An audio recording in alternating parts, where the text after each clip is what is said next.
I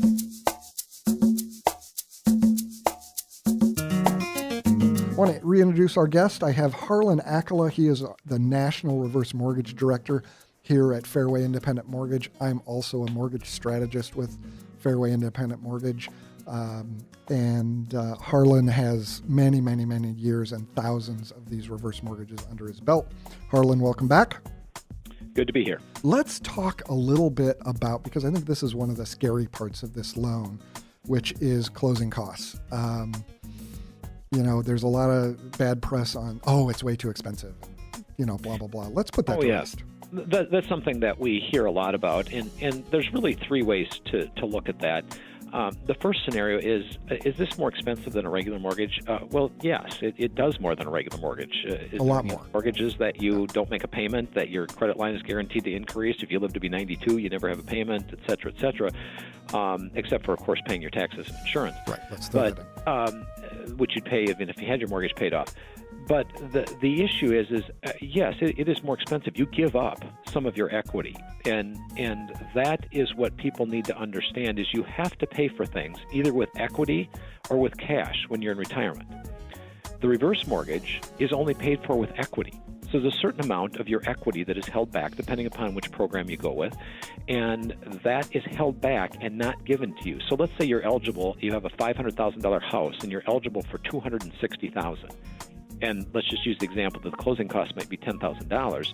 Well, you would only get $250,000, not $260,000, because the other $10,000 would be held back to be paid when? After you die. You don't have to pay it now out of bucket one or bucket two. You don't pay for it until after you die. It's paid by the house, essentially. It's paid by the house, not by you. It doesn't come out of your Social Security check. It doesn't come out of your IRA. So that's the biggest misconception that people don't realize is, well, I may never pay it. And that is exactly right. And so when you really look at it, you get what you pay for in anything.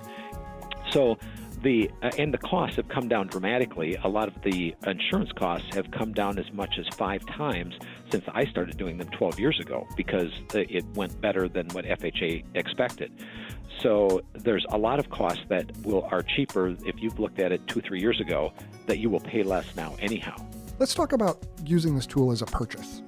Well, what's interesting, and I talk to a lot of our realtor friends about this, there's so many people that come in and they're all excited, they've retired, and they want to move closer to their children or closer to their church or closer to the lake or whatever the situation is. They want to go to the mountains, and they've got all of this dream home mentality. And then the financial advisor says, no, you can't afford it. You don't have enough money in bucket two, and you can't afford that dream home. So many times we live our whole life to say, okay, I'm retired, now I can live in my dream home. Well, no, you can't. You've got to downsize your expectations because there's not enough money.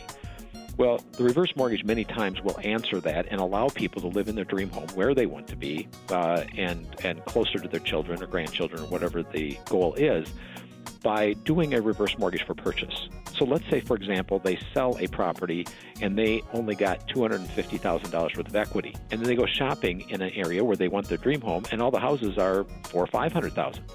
Right. Well, at 62, you can buy a house for only a 50% down payment. So it essentially gives you all of the houses for half price.